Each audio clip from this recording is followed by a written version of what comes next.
My guest today is Lee Knight, an actor, writer, director with a passion for storytelling across both stage and screen. Now, as an actor, Lee recently appeared as Rosencrantz alongside Sir Ian McKellen in Hamlet on Amazon Prime, as well as Virgil 2 on BBC One and The Stolen Girl on Disney Plus, and so many more. But his other screen credits include Harry Potter and the Goblet of Fire, Sherlock, The Last Letter from Your Lover, and BBC's The North Water. But as a writer, his sitcom pilot, The Gym, reached the semifinals of the BBC Comedy Writers' Room, and his short stage piece, No More Doughnuts, was selected for the Make It Beautiful New Writing Festival in 2021, which he also directed. Now, we're here today to talk about one of the most incredible short films I have seen this year. A Friend of Dorothy marks his debut as a short film writer-director, and what a debut it is. So, ladies and gentlemen, let's welcome actor, writer, director Lee Knight and the BAFTA qualified short film, A Friend of Dorothy, to the show. Welcome, Lee. Thank you so much for having me. I mean, that intro is incredible. I think you should be my agent. I have heard that a few times, believe it or not, but you are very welcome for that. And first of all, I have I have got to thank you for creating a short film that puts a smile on everyone's face. And we need more films like this one. So, what was the inspiration behind A Friend of Dorothy? Thank you for saying that. I agree. I think we all need to be heartwarmed more than ever. So the inspiration was I had a neighbour who was elderly. She was in her 80s, and I lived right in the heart of London and met her in these small little flats. And I met her in the gardens, and her husband had passed away. Her kids lived abroad, and she was lonely. And when she realised myself and my husband were actors, she it revived this lifelong passion she had. And she used to come with us to our press nights. She would take us to the theatre. She would have us on her arms going, "These are my boys, my boys." And she really had a new lease of life. She'd supported theatres for 50 years. She was, really passionate. And if I had an audition, she would light a candle and put it in her window. So she became a champion of us, and she supported our work, and we supported her, and we had this unique friendship. So, A Friend of Dorothy is a fictional story, but it's inspired by her and by finding friendship when you least expect it. Well, I've watched this film so many times, Lee, that I had to keep going back. And then I found myself doing even more research because there are things in this film that a normal audience member is not actually going to notice, but they're extremely poignant to the film. Mm. So I want to talk about some of those more poignant scenes of this film. And with in the beginning of it, when JJ was invited into Dorothy's home, he was mesmerized by her collection of art and her books. So he had picked a book off the shelf and then he dropped it. And that's when Dorothy entered the room because she was coming back because she was making tea, as you well know. And that book in particular was Bent by Martin Sherman, which is a book about the persecution of gays in Nazi Germany. I kept watching that scene over and over again because it was the look on Dorothy's face. She Mm. instantly showed love and acceptance, and which I think surprised JJ, but it put him at ease, didn't it? Yeah. Oh, it's so wonderful that you've picked that moment, because you're right. It's a subtle, powerful moment where Dorothy really sees him. She sees him for who he really is. And it's a moment where he either runs, he wants to run. It's for JJ, being gay would have been dangerous, would have been at that age something that he was afraid of, probably afraid of, no one in his life would know. And then she sees him in that moment. He's completely vulnerable. And the steps she takes there are crucial because he either leaves the house or she keeps him. And she sort of does that. It's a knife edge of going, how at the line that she says, which is one should never apologize for an interest in literature, is her way of saying, of course, you never need to apologize for who you are. So I love that you selected that moment. And Martin Sherman, that play changed my life. Martin Sherman, I actually know because I worked again with Ian McKellen. We did a season of Hamlet with the Cherry Orchard, and Martin Sherman did an adaptation of the Cherry Orchard. So when I wove this play into the film, I was able to email him the script and say, "Do I have your blessing?" And he was like, "I'm honored." So that was kind of beautiful. And then from that moment, she walks across the room. And she sits down in her chair, and she lets JJ know. It's like she already knows, but she lets him know that this is not new to her because, as she put it, she supported many young actors in theater. And Yeah, that was a little sign saying, be who you are. I have mentored and been with those to allow them to be who they are because I know who they are. And again, it was from her side love and acceptance. exactly. And what is interesting is that she says, "Read something for me," and she tells him which book to pick up. And I don't want to spoil it, but the book is called The Inheritance, which is a play about actually a play that my husband was in the West End. Yeah, and that's woven in because that play by Matthew Lopez, again, it changed my life. It was a play about the AIDS crisis. It was a play about what we inherit as people from our history. And in a way, her getting him to read that is her inheritance to him. It's her way of saying, this is a book about something you should know that's in your history. And she uses Dorothy and the Wizard of Oz as a kind of, symbolic, message for him to understand. So, yeah, it really is this moment of these two people at opposite ends of their life, and one of them is saying, you know, you need to live authentically. And here's what I loved about this whole film, because it's a story within a story. A normal audience is going to be paying attention to JJ, they're going to be paying attention to Dorothy, and they're going to look at it, they're going to be entertained, they're going to feel great because this is a feel good film. But I went back because I'm like, okay, let's really get down to the heart of this film because there's way more to it than what people would see on the surface. So when I noticed the book Bent, then I looked up The Inheritance, and Mm, I went, and I had, it's almost like an ah moment mm, because she chose that book for him to read from. And but it was also interesting on the passage that she had him read from. mm. Yeah, And again, this film is about identity, it's about acceptance, but through the eyes of a loving mentor. And to me, that's the core of this whole story. yeah. It's as a gay man myself, I always adored my older women.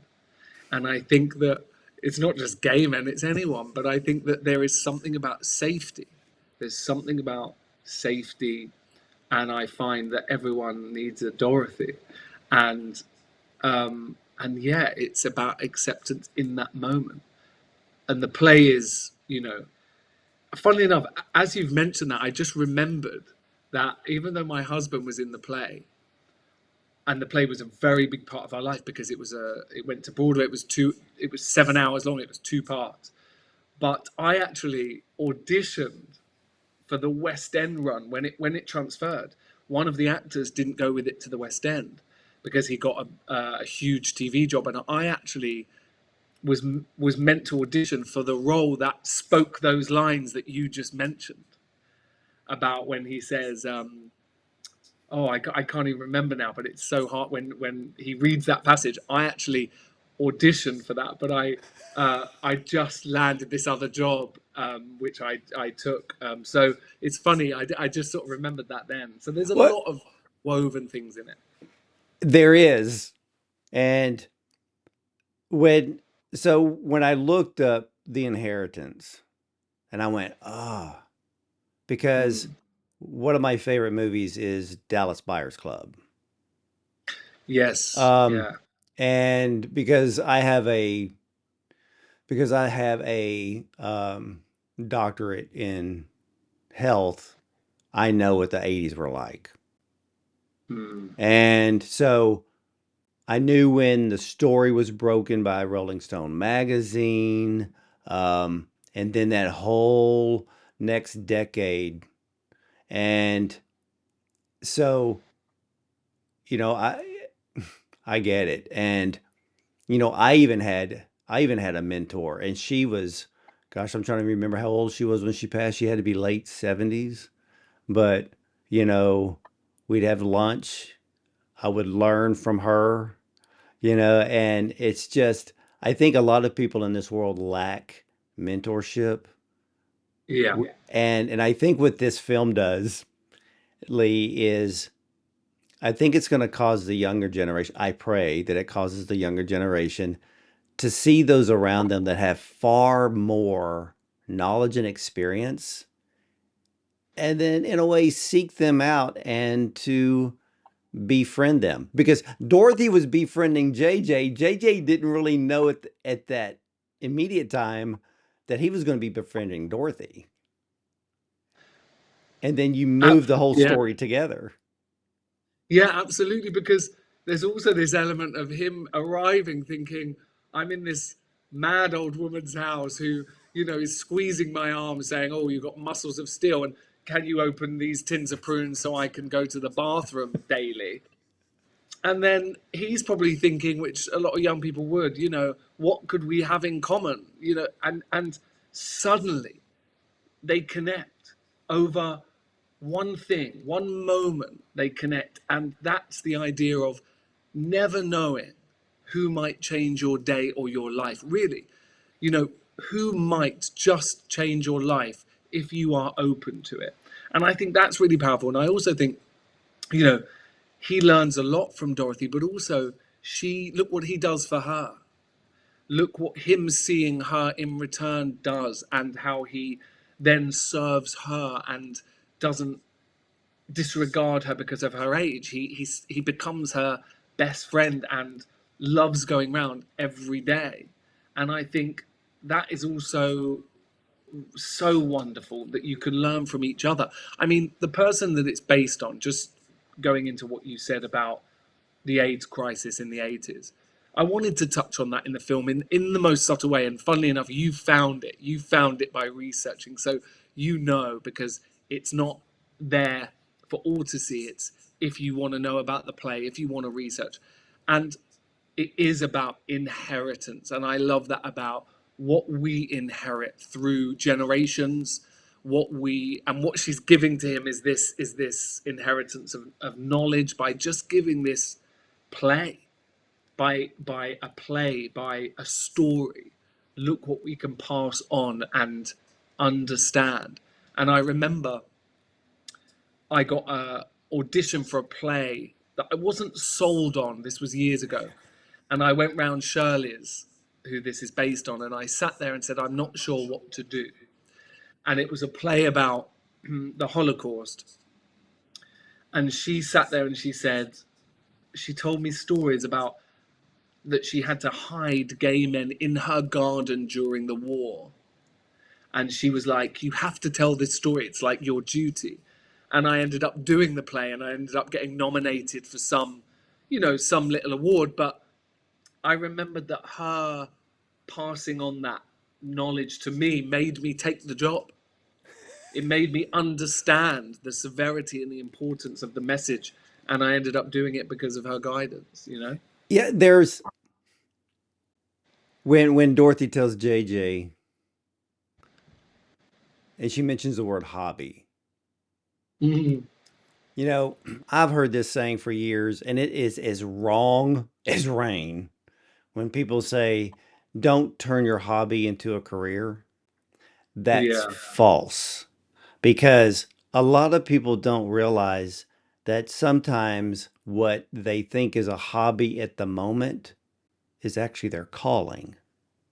And because we're all different, um, we have been born to create in different ways. And I don't even just mean like those being an artist, a filmmaker. You know, you could be creative in business and be an entrepreneur and so many things. But what I loved about the interactions between JJ and Dorothy was that for Dorothy, JJ was really anti-aging for Dorothy because he brought youth to her, which energized her. Because a lot of people, let's say in Dorothy's position and Dorothy's age, social interaction is can be very minimal. And when it's minimal, life ceases. JJ gave life to Dorothy, but Dorothy, in this case, there was, and that's the reason why I love when you brought the book in the inheritance because that was the little sign of things to come. Mm. And so you gave us the hint. I'm just wondering how many people actually got the hint because that was the point that was going to lead us to the end. And but JJ was inheriting her knowledge, her love, her understanding, her encouragement. And see, that's the thing that Lee that I think it probably bugs me the most in this world. People are not encouraged enough. They're not praised enough. Um, People aren't kind enough, and people don't take time to be a Dorothy. And there are people who don't take time to be a JJ. And this is a film. I pray uh, resonates with audiences to go beyond film, but this story enters their life. Thank you so much. It's so lovely to hear that, and I think that there is a problem with people not being there for elderly people. There is like this, you know, loneliness. We're all on our phones all the time. Loneliness kills people. We know that. We see studies about countries that have a huge social circle and their lives, but they have a longer life expectancy. It's been, you know, and there's really sad statistics about older people being discovered alone because, you know, if they're lonely and no one knows they've passed away, you know, there's a line in the film about it. um, and you know, I was just out in LA for the Holly Shorts, right? And I was sitting there having my breakfast. This lady walks past. She was very old. She had this beautiful, beautiful linen. She looked so elegant, this linen suit on, and she was with two women who I assume were her daughters. And she walked past, and she looked like she was in quite a lot of pain. And I caught her eye and I said to her, "You look so, I love linen." I said, "I love linen. You look so beautiful." And she turned around and we had this 10-minute interaction. It ended up being that her daughters gave me their details. I told them I was in town with the film and she wanted to see the film. And then she messaged me later on Instagram. So we swapped details. Everyone in LA swaps details, right? And she sent me a message saying, "My mum has got cancer and she is really struggling and she didn't want to leave the house. She wanted to give up." And she said, "Meeting you and having that interaction made her day." And I just thought, that's all it takes. That's all it takes. Not being disingenuine. I genuinely love linen. I have linen sheets. I love it. And she looked beautiful. And I told her so. I said, "You look," and she then apologized for interrupting my breakfast. I was like, quite the opposite. You know, I love talking to you. And that just made me think, you know, people aren't used to that anymore. People aren't used to just taking time to connect and see someone appreciate them. And, it's a beautiful thing that we can do every second. Even when we buy our coffee in the morning, we can say to someone, how are you today? Like, how's your day going? Just see them, see You them. know, there are three things that I know that I've done, and I love that interaction you just explained because that's what most of us should be doing. I have it could be a restaurant, it could be a waiter or a waitress, and you see their name or they tell you their name and you go, "Oh, that is an awesome name," or "That's a Yeah, beautiful name," or "I love those eyeglasses," or yeah, "Man, where did you get those shoes?" Just those little things, they're not trivial at all. There are little things that make people feel good. People need to be made to feel good. yeah. And we all want to feel accepted and good and seen. We all know what it feels like when someone says something like that to us and they mean it and they say, I love that color on you, or that's a beautiful jacket. We love it because, but Mm.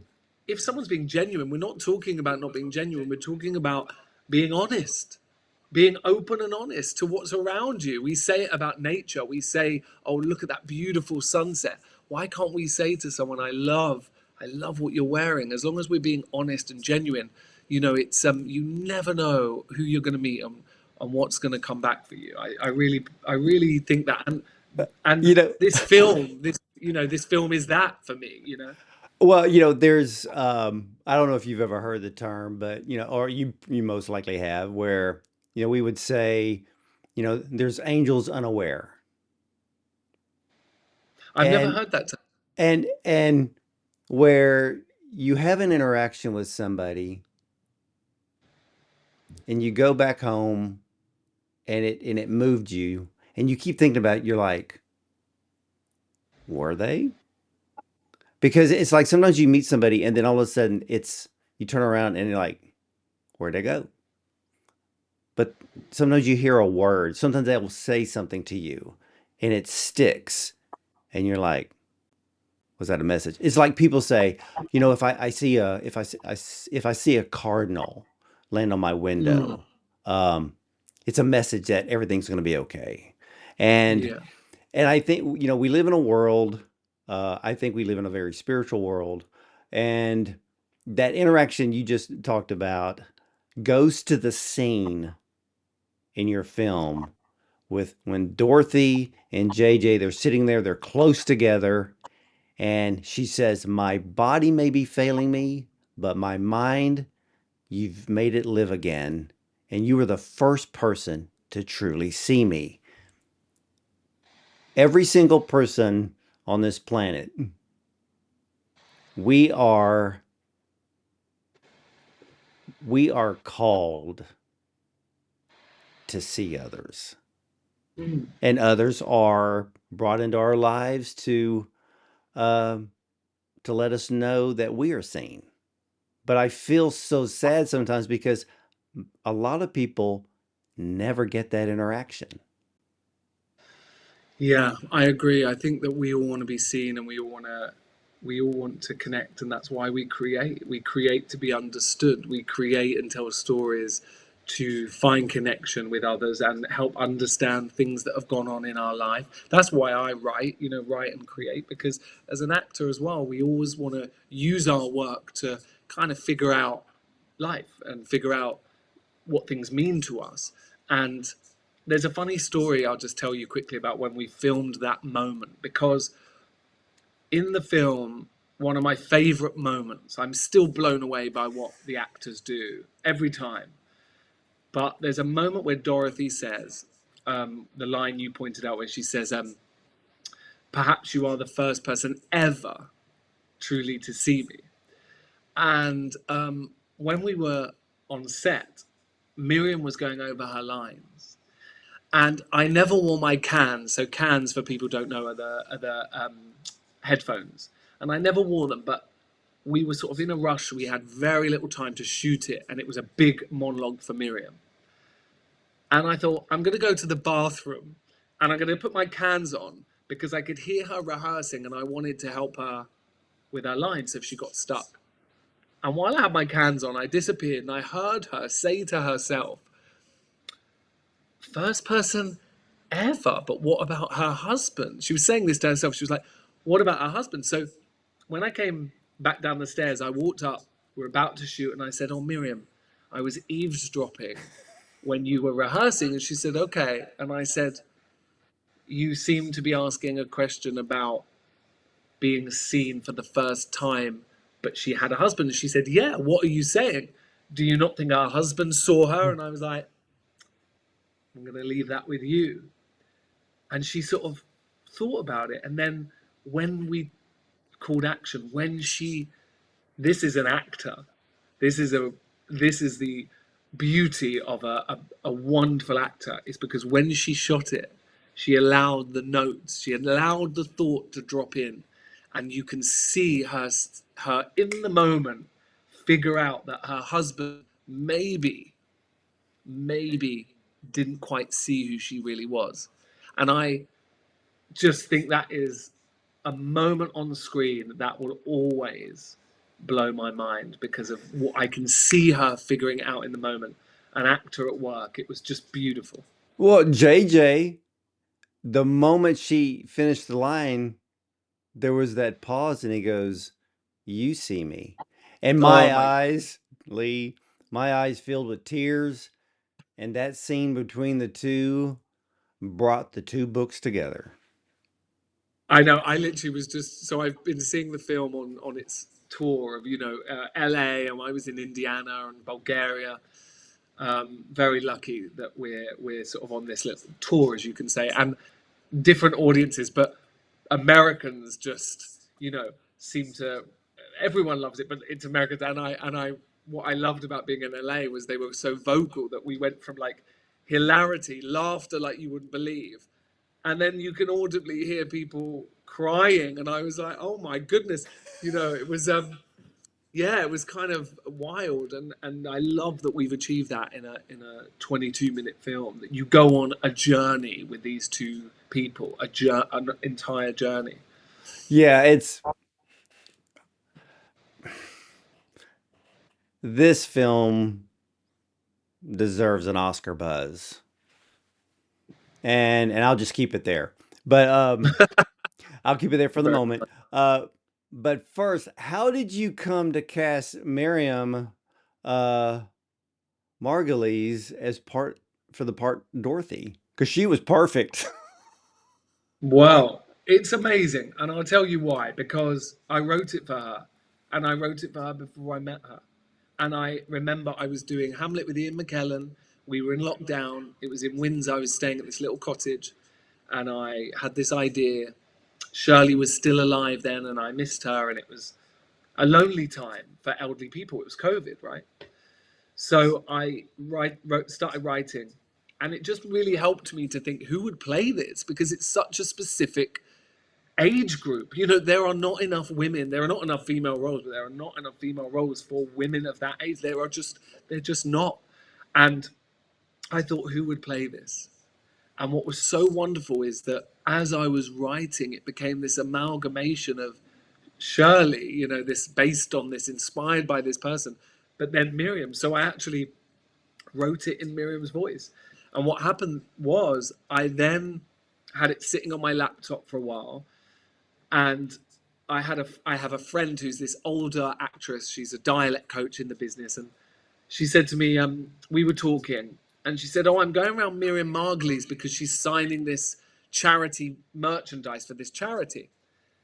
And I said, "Oh, I've written a script for her." And she said, "Well, she's about to go to Australia for 3 months, so do you want me to tell her about it?" I was like, "Yes, yeah."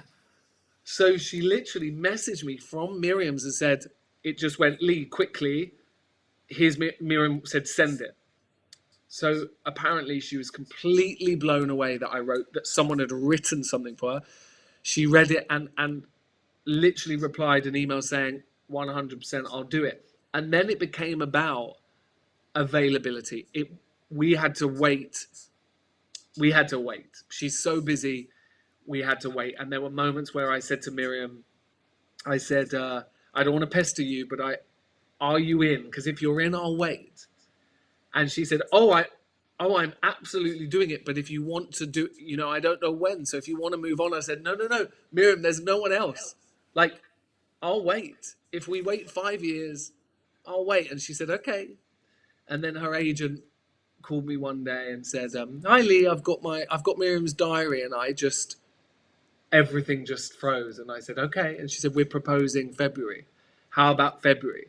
So I'm messaging my team going, "February, we're good for February. Everyone's free in February. If you're not free, you are now." And then we agreed it, and I was like that moment where we booked it in, and everything was all guns blazing, go you know that was a moment I'll never forget, because that was the moment where it was like, now it's happening, we have a date.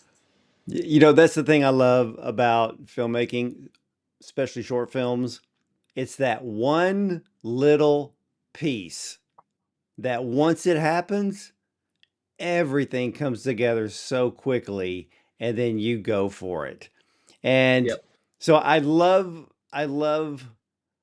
the magic and a lot of people need to realize the miracle of filmmaking, and that Yeah. in itself is a miracle. But you have got to tell me about actor Alistair Nawachukwu.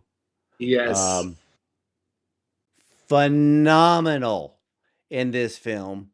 A Yeah. perfect choice. What's the story behind his casting?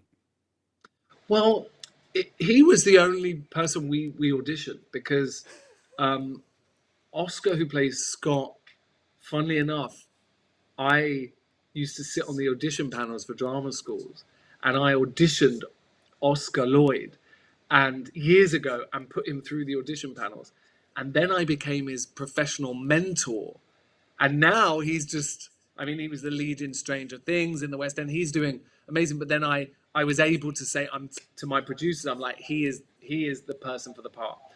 And then Stephen Fry, of course, I didn't audition him. I mean, can you imagine? But Alistair, we auditioned him, and we saw a lot of people. We got tapes from a lot of people, and we recalled 4 actors, and they were all wonderful, wonderful, just different take. But there was something about, and that's the thing with casting, as an actor sitting on the other side, you sometimes can't put into words why they are more connected, or there's something about that actor that is the one. You just know. And in the recall, I actually went a step further with my notes for him. I just thought there's something here, and I gave him one more piece of direction, and he asked me a question, and he asked me a question in a way that only an actor of his caliber would.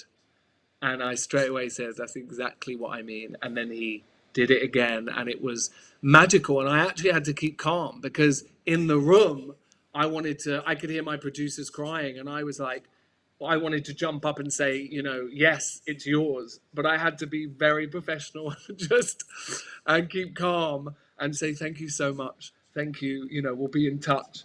And when he left the room, I was like, can I just say now? It's like, Yeah, can I but go run after him? I was like, we're not discussing this, right? Like, I made the decision. Magical. He said to me before we shot, he said, "I promise you, I'm going to give you my heart and soul." And he did. And he was so open and generous, and it meant a lot to him. This role meant a lot. I could feel it in the room. It's not about wanting it. It's about going, I'm connecting to this material, and I want to go on the journey with you. And that's what happened. The thing that sold me that he was the perfect one, there was two scenes. It was the scene in which uh when he was holding the book, well, when Dorothy picked up the book off the floor bent. Mm, It was the look on his face because the camera shot, and I looked and I went, it's his eyes. mm, yeah. And because she looked into his soul and Mm, he knew it. And then the ending scene, because I'm not going to give it away, but the ending scene on the sidewalk, then then you get, and instead of getting the feeling of the vulnerability and maybe a little bit of the fear and the unknown in the scene in the living room, but then on the sidewalk, you get all of a sudden you get that joy. Mm, You get all that is within Dorothy has now been passed to JJ, and I went, you couldn't have found a better actor for JJ. I know. It's really magical. You know, it was my directing debut, and I adored. I think being an actor, what I would say about being an actor and a director is I know how an actor likes to feel on set. And it's not a one size fits all job. It's about understanding what each actor needs from you in order that they feel so safe and so seen that they will give you their heart and soul in abundance. That's the job of a director. It's actually about going, I know how to, I know what you need. And we had magical moments on set. We had tears. We had so much vulnerability, so much heart. And I have to say, I got a text from Miriam this morning saying how grateful, how sort of proud she is, and what that means to me as a director and as an actor who knows what it's like to work with directors that aren't always like that. I know even if you are a big name in this business, we are all artists and we're all insecure and we all need connection.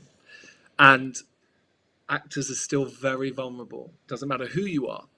And we went on a beautiful journey, and they gave me everything. And I think that's what you see in the film. You see that they are safe and they just fly with it. It's every time I watch it, it's yeah. Oh, absolutely, absolutely. But you know what? I was um I thought it was cool that you cast Stephen Fry. Does he make every part look easy? Yeah, I mean, oh, it's funny, isn't it? Shall I tell you how it came about to cast him? Oh yeah, because I know that he had been in Gosford Park and Harry Potter and all of that, but I was kind of curious on how you cast Stephen Fry because when I saw him, I was just like, oh. I know, I know. He's so wonderful. I mean, I had to open the film with him. You know, I had to. I was like, we've got to open it with Stephen. I was at a charity event. I was at a charity event at Christmas, and I've always been a big fan of Stephen's. And actually, as much of as a writer, you know, and as a very prominent gay man in the industry, you know, I've always looked up to him. And I was at a charity event, and he's a patron of this charity, and it was at a church in London, and he was reading, and I sat there, and I was like, I just kind of honestly, I'm not kidding. I was like, I started imagining what it would be like. I sort of was like, well, there's this dinner after. Imagine if he's at the dinner, and then I just asked him, which didn't happen, but I then went to for a drink for coffee with my producer, one of my producers, the next day, and I said, okay, I'm gonna throw someone at you for the part of Dickie. And my producer said, who? And I was like, Stephen Fry. And he stopped, thought about it, and was like, he's the one. He said, and I've worked with him, so I can ask it. So I was like, okay. So he sent the script, and we had the most wonderful, generous response within about 12 hours of a yes. And I honestly think when people ask, now of course I had that was a lovely way to get to him. However, if an actor likes the material and they want to support you as a writer, as a director, and they believe in your material, they'll do it. And a lot of famous actors do short films because they want to work, they want to be fed, and that's why Miriam was always on board because she said to me, "I don't get given parts like this enough." Of course, so I think if an actor whatever actor you want making your film, you got to go for them, because if they're free and they think this is a part I want to play, they will do it. They will. And I'm glad you said that because I have talked to some young filmmakers, first time filmmakers, and they went for it. They went after an actor or an actress that was so far out of their league, Yeah. but there was just that magic, that miracle moment when that person goes, "Oh, I'll do this." And Yeah. because I was talking to one not too long ago, we had the same conversation. I said, people need to go for it because a lot of actors that we see, it's like a film every other year. It's very rare you see somebody get to do a film more than once or maybe twice a year. And then you end up with the age group where Miriam is, Steven is. To me, they need to be handed more and more scripts. Mm. And because I love watching those actors. And it was so funny because with so many young filmmakers that I talked to, and when I say young, I'm talking about, filmmakers under the age of 35. and, uh, and so, but what is so funny is a lot of their films are casting older actors. And I Mm. love that because Yeah. we're making the generation gap in film smaller. Yeah, it's because of the short film. And course, and I've said this over and over again, and probably people probably getting sick and tired of me saying it, but the short film stories are the ones the studios won't do, Mm. Yeah. and it's the stories that the public wants, relates to, and feel. And A Friend of Dorothy is that kind of film. And I saw that at the end. And when I say the end, I watched the films through the credits and you dedicated in memory to Shirley Woodham. Mm. Yeah. I did, and I'll tell you a little story that I think you'll like. And you talk about how things come back round and how there's a spiritual element to things. I gave the script to Shirley when she was alive, and she was getting on well. And I think actually her body did fail, and I think because of COVID, loneliness sped things up a bit. But I don't know if she ever read the script. But when her son cleared out her flat after she died, he found my script. And at the funeral, he came up to me and said, I found your script. And I thought it didn't show the kids in the best light, right? It's fictional, but I thought there's, it wouldn't take a Sherlock to kind of figure it out that there was some truth there, because her children did all live abroad. Anyway, he said to me, I think you should make this. And I was like, okay, thank you. That's very kind. And then he went to see my husband in a play, and then spoke to him after. They had a drink, and he said, what's Lee doing with that short film? And he said, oh, I think I think eventually he'll do something with it. And then when it came to it, and I was serious, I contacted him, and he gave me this is very sweet. He's an associate, so her estate is an associate producer because they gave me a little bit of money from her estate. So from her estate, she's still supporting the arts. And it's such a beautiful, magical thing, because she'd be laughing her head off that Miriam Margolyes is playing like an amalgamation of this, of her in a way. So yeah. Well, I actually view this after hearing the backstory on this. I look at this film as really a true story. And A Friend of Dorothy. Well, you are now BAFTA qualified, Yeah. and this film deserves to be Oscar qualified. Thank you.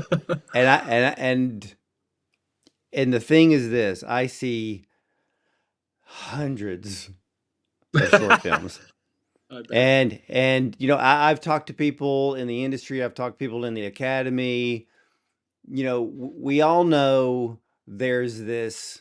you know when you see a film, you're like, okay, this one is going to make a run. And then we go, this one deserves to make a run because you know, you end up with about 180 qualified films. And I'm honest, but I don't mention names, but a lot of them don't deserve it.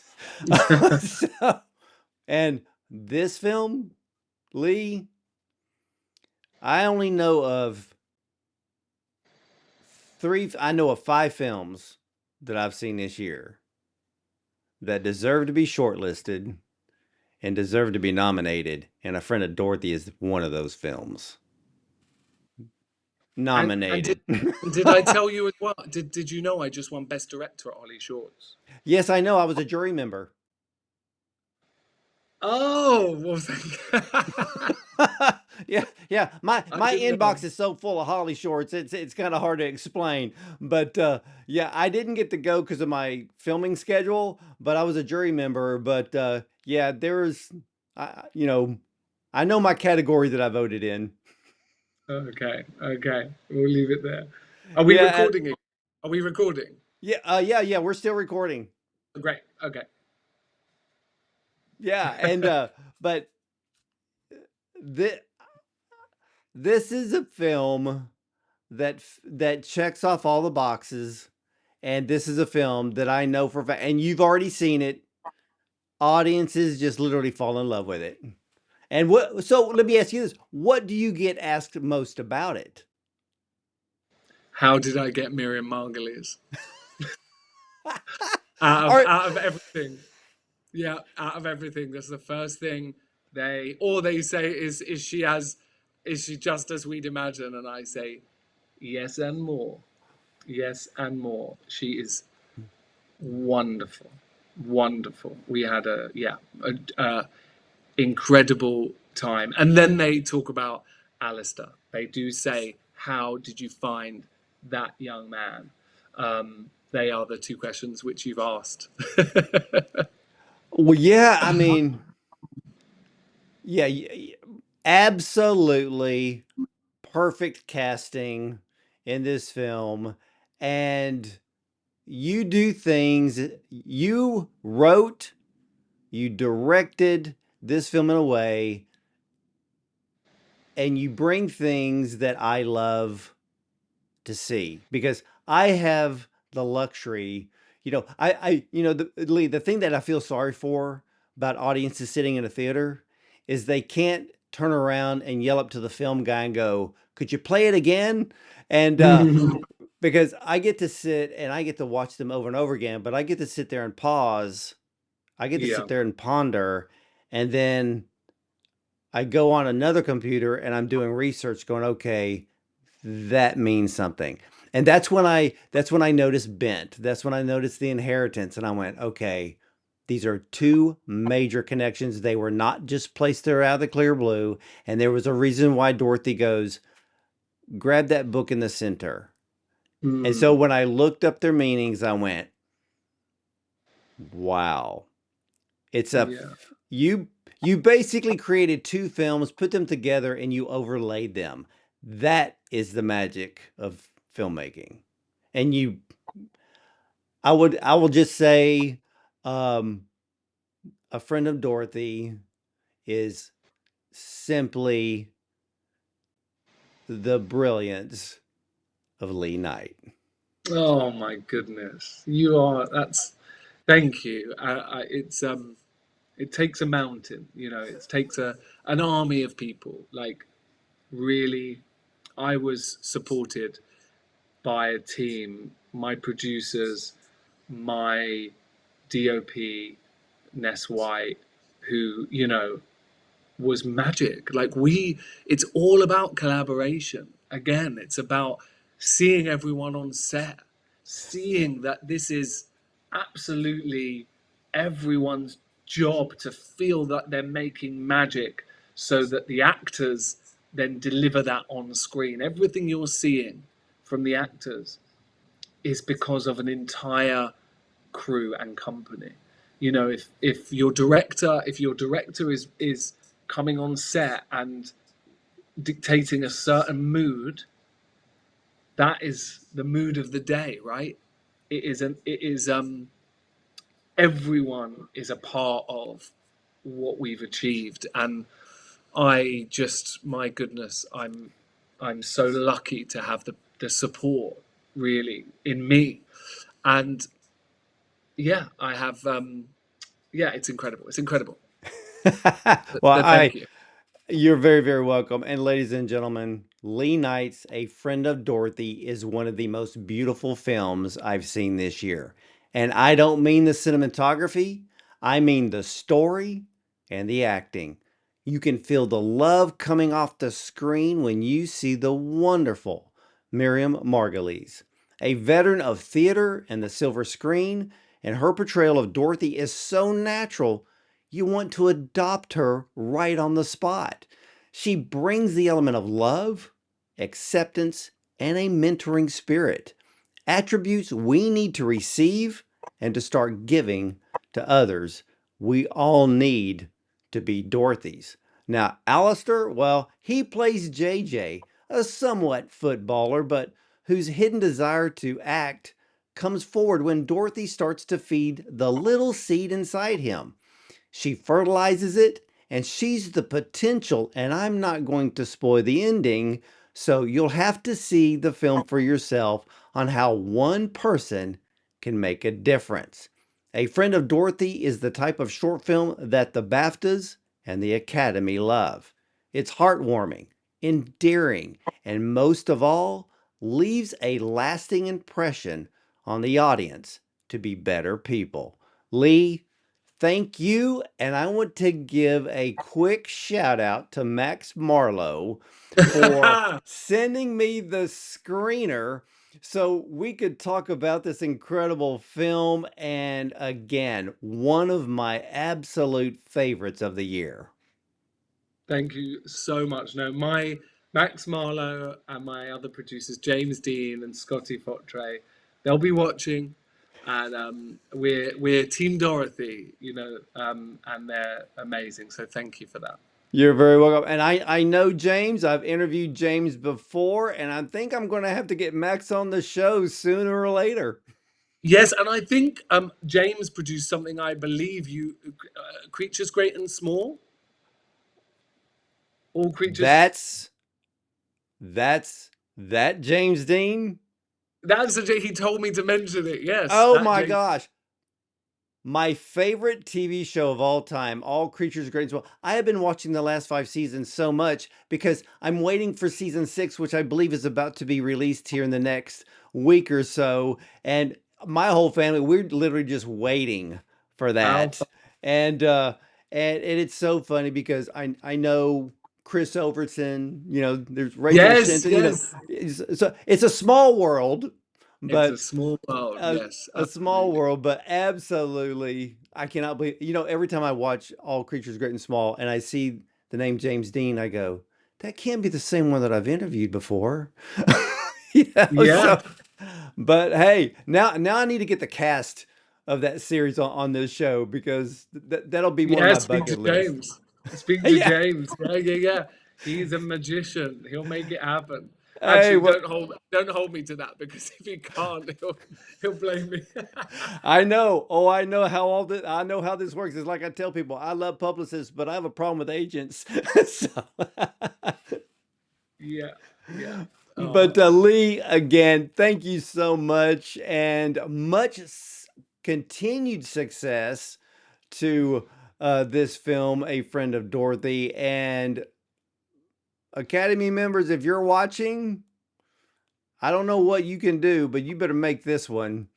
Better make this one qualified, and after it's qualified, it better make it all the way because this is that type of film and this world needs more of these. But again, ladies and gentlemen, you can catch all of the Bond on Cinema interviews on bondoncinema.com. Check out our Prime show, our YouTube channel, and yes, you can listen to us on Spotify, iTunes, Audible, and more. And remember, you'll either see me at the movies or from the red carpet.